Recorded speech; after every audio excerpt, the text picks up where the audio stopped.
भगवान बुद्ध अक्सर अपने शिष्यों को शिक्षा प्रदान किया करते थे। एक दिन सुबह के समय बहुत से भिक्षु उनका प्रवचन सुनने के लिए बैठे हुए थे। बुद्ध समय पर सभा में पहुंचे, पर आज शिष्य उनको देखकर थोड़े से चिंतित थे, क्योंकि आज पहली बार वे अपने हाथ में कुछ लेकर आए थे। करीब आने के बाद शिष्यों ने देखा कि उनके हाथ में एक रस्सी है।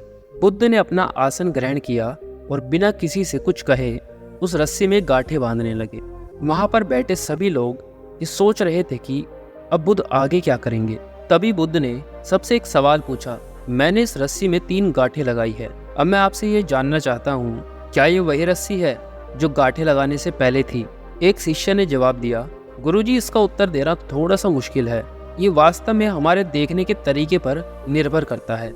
एक नज़र से देखे तो ये रस्सी वही है, इसमें कोई बदलाव नहीं आया। दूसरी तरफ से देखे तो अब इस रस्सी में 3 गांठें लग गई है, जो पहले वाली रस्सी में नहीं थी। इसे बदला हुआ कह सकते हैं, पर यह बात भी ध्यान देने वाली है कि बाहर से देखने में भले ही ये बदली हुई दिखती हो, मगर अंदर से ये वही रस्सी है जो पहले थी। बुद्ध ने कहा, बिल्कुल सही है, अब मैं इन गांठों को खोल देता हूँ।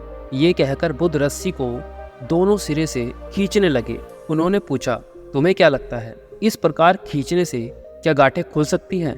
तो एक शिष्य ने कहा, नहीं, ऐसा करने से तो ये और ज़्यादा मजबूत हो जाएगी और इन्हें खोलना और भी ज़्यादा मुश्किल। बुद्ध ने कहा, ठीक है, अब एक आखिरी सवाल, बताओ इन गांठों को खोलने के लिए हमें क्या करना होगा?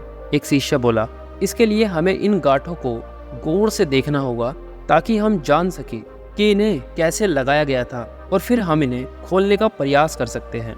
मैं यही सुनना चाहता था।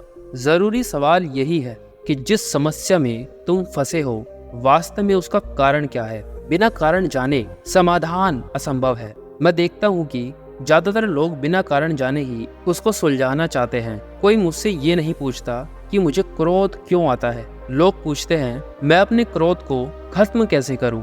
कोई ये सवाल नहीं करता कि मेरे अंदर का अहंकार का बीज कहाँ से आया। लोग पूछते हैं कि मैं अपना अहंकार कैसे खत्म करूं।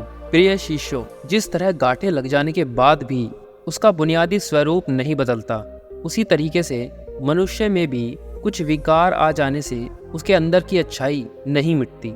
जैसे हम रस्सी की गांठें खोल सकते हैं, वैसे ही हम मनुष्य की समस्याओं का भी हल निकाल सकते हैं। इस बात को समझने की जरूरत है कि जीवन है तो समस्याएं भी रहेगी, और समस्याएं हैं तो उसका समाधान भी मिलेगा। कि जब हम अपनी समस्याओं के कारण को बारीकी से समझ लेते हैं, तो उसका समाधान खुद ब खुद हमारे सामने आ जाता है।